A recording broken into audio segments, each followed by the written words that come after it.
नमस्कार दोस्तों, स्वागत है आप सभी का इन खबर यूपी पर। भाजपा प्रदेश कार्य समिति में अपने बयान और ट्वीट के बाद 48 घंटे में 2 बार भाजपा अध्यक्ष जेपी नड्डा से मुलाकात कर बीजेपी में हलचल मचाने वाले यूपी के डिप्टी सीएम केशव प्रसाद मौर्य बुधवार की शाम लखनऊ लौट आए। इस दौरान एयरपोर्ट पर मीडिया ने उनसे बात करने की कोशिश की, लेकिन बिना कुछ बोले चुपचाप वहां से निकल गए।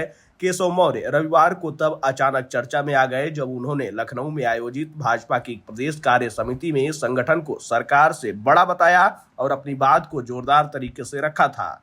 इसके बाद केशव के बयान के कई मतलब निकाले जाने लगे। किसी ने इसे सीएम योगी से तनातनी माना तो किसी ने इसे प्रदेश भाजपा अध्यक्ष भूपेंद्र चौधरी के खिलाफ माना था। इसी बीच मंगलवार की शाम केशव पार्टी अध्यक्ष जेपी नड्डा से मिलने दिल्ली पहुंच गए। वहां नड्डा ने केशव के बाद यूपी भाजपा अध्यक्ष भूपेंद्र चौधरी से भी मुलाकात की। इसके बाद अटकलों को तो जैसे पंख लग गए। इसी बीच बुधवार को दिन भर केशव कहां थे यह तो नहीं पता चला, लेकिन भूपेंद्र चौधरी की प्रधानमंत्री नरेंद्र मोदी और गृह मंत्री अमित शाह से भी मुलाकात हुई। कहा जा रहा है कि इस मुलाकात में भूपेंद्र चौधरी ने यूपी में चल रहे हालात के बारे में जानकारी दी है। ये भी कहा जा रहा है कि पार्टी नेतृत्व ने केशव और चौधरी को एकजुटता का संदेश देने के निर्देश दिए हैं।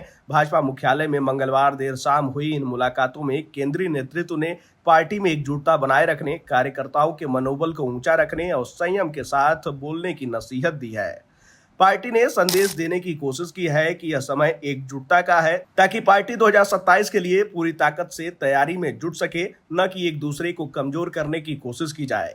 सूत्रों के अनुसार केंद्रीय नेतृत्व में दोनों नेताओं की बातों को सुना और उनके द्वारा उठाए गए मसलों पर ध्यान देने का भरोसा भी दिया। खासकर उत्तर प्रदेश में सरकार के भीतर और संगठन के स्तर पर कमियों को जल्द दूर करने का भी भरोसा दिया गया। वही मुलाकात करने के बाद केशव प्रसाद मौर्य के चेहरे की यह मुस्कान बहुत कुछ बता रही है। जिस तरीके से वो एयरपोर्ट पर देखे गए, हालांकि मीडिया ने उनसे बातचीत करने की कोशिश की, लेकिन वो बिना कुछ कहे गाड़ी में बैठे और वहां से निकल गए। केशव प्रसाद मौर्य की इस मुस्कान पर सरकार और संगठन के बीच चल रही इस तनातनी पर आपकी क्या राय है? आप अपनी राय कमेंट बॉक्स में हमें जरूर बताइएगा।